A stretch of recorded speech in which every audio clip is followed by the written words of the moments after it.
My fellow citizens and residents of St. Kitts and Nevis, today we commemorate the 40th anniversary of the signing of the Treaty of Basseterre, which established the Organization of Eastern Caribbean States.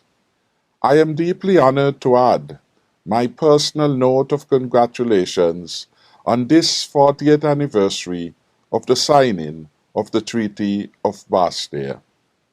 Indeed, the OECS, at this nascent stage, embodied the aspirations of the smaller member states of the Caribbean community, which bore the scars of the failure of the West Indies Federation in 1962.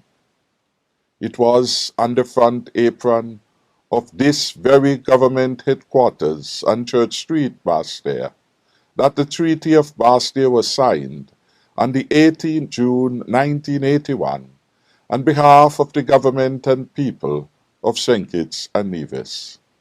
St. Kitts and Nevis has always been supportive of regional integration, and it has played leading roles in the integration movement from West Indian Federation and its successors, CARICOM Single Market and Economy, in the revised Treaty of Chaguaramas. St. Kitts and Nevis has long recognized the value of investing in and strengthening our regional integration infrastructure to achieve our development objectives, be they economic, social, environmental, legislative, or political in nature. We are equally pleased that the original Treaty of Basseterre, signed some 4 decades ago, was revised in 2010 to provide a legal underpinning for the creation of the OECS Economic Union. The hallmark features are the free movement of all OECS nationals, the right of establishment, harmonization of fiscal and macroeconomic policies, free circulation of goods, coordination of foreign and other sectoral policies to the greatest extent possible. Undoubtedly, the OECS today stands as a beacon among the rocky terrain and rough waters of regional integration in the wider Caribbean and beyond.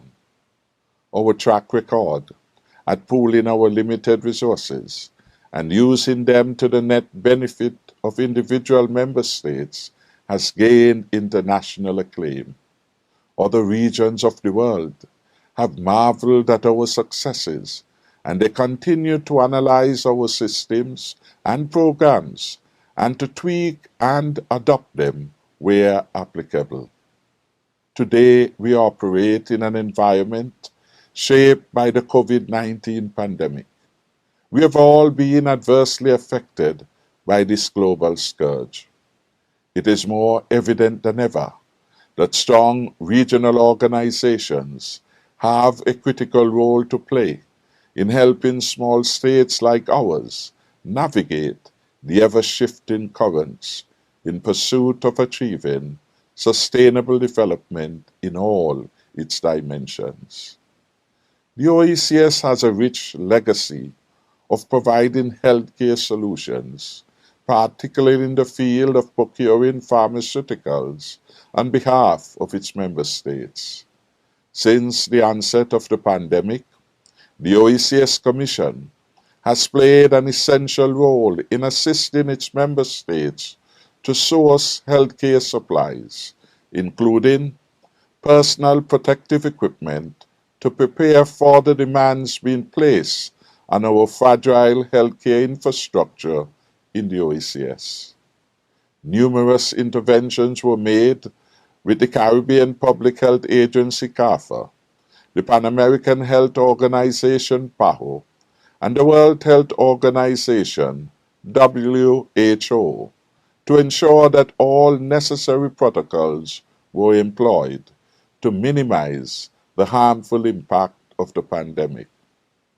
With the availability of the AstraZeneca COVID-19 vaccine in February 2021, the spirit of solidarity and regional cooperation came to the fore, as individual member states, Dominica and St. Kitts and Nevis, for example, were able to negotiate donations of the vaccines from the government of India and shared a portion of their donations with others who were not able to negotiate a similar agreement.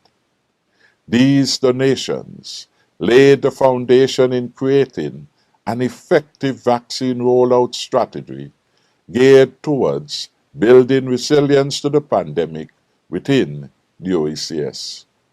In closing, we must be mindful that we continue to be challenged by the COVID-19 pandemic. We cannot afford to rest on our laurels. We dare not become complacent. We must continue to take decisive actions to overcome the pandemic and continue on the path to economic sustainability.